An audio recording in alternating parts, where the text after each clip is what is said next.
আজ আমরা আলোচনা করব কিলোমিটার থেকে মিলিমিটারে প্রকাশ, আবার মিলিমিটার থেকে কিলোমিটারে প্রকাশ। ঠিক আছে, তো কিরকম হয় যে কিলোমিটার, কিলোমিটার,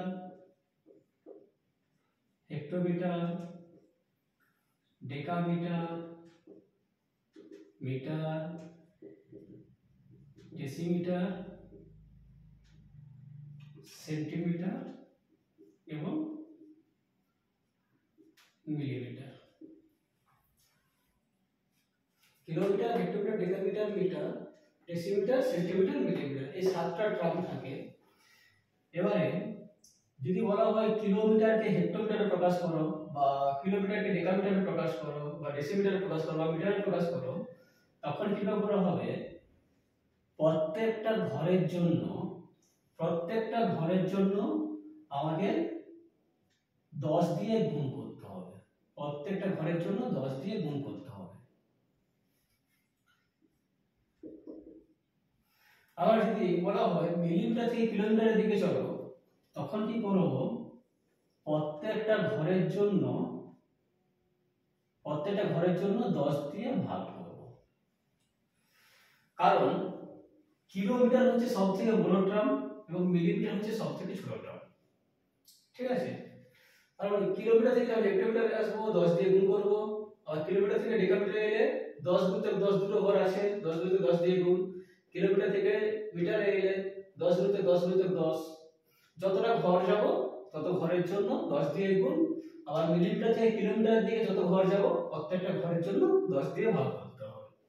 একই রকম ভাবে মিটারের বদলে যদি গ্রাম থাকতো, মানে কিলোগ্রাম হতো, বা কিলোগ্রাম, হেক্টোগ্রাম, ডেকাগ্রাম, গ্রাম, একই রকম ভাবে প্রত্যেক ঘরের জন্য 10 দিয়ে গুণ, এবং কিলোগ্রামের দিকে গেলে প্রত্যেক ঘরের জন্য 10 দিয়ে ভাগ। আবার কিলোলিটার থাকলেও একই কেস। আর কিলোলিটার যদি থাকতো, কিলোমিটার না থেকে যদি কিলোলিটার থাকতো, সেক্ষেত্রে নিচের দিকে গেলে প্রত্যেক ঘরের জন্য 10 দিয়ে গুণ, আবার উপরের দিকে গেলে প্রত্যেক ঘরের জন্য 10 দিয়ে ভাগ। এটুকু কনসেপ্ট ক্লিয়ার? তাহলে যদি একটা অঙ্ক করা হয়,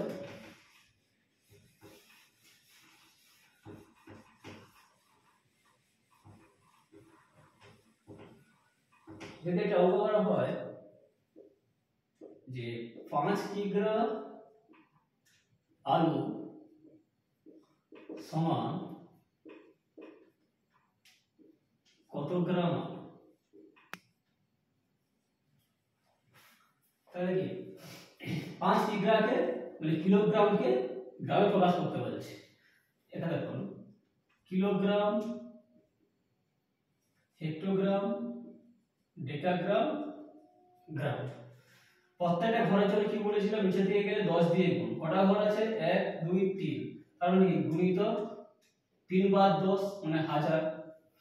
এবার কি এটা একের জন্য হয়, ইউনিট এখানে কত বলেছে? 5 কিলোগ্রাম বলেছে, তাহলে কি 5 গুণিত 1000।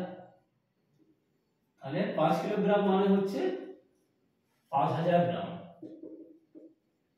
5000 গ্রাম হয়ে গেল। একই রকম ভাবে যদি থাকতো যে 5000, সরি 3000 করে, যদি বলতো যে 3000 গ্রাম আলু সমান কত কেজি হবে, তাহলে উপরের জন্য, উপরের দিকে যাওয়ার জন্য প্রত্যেক ঘরের জন্য 10 দিয়ে ভাগ। তিনটা ঘর আছে, 1000 কত দিয়ে 1000 দিয়ে ভাগ হবে, তাহলে 3000 গ্রাম আলু সমান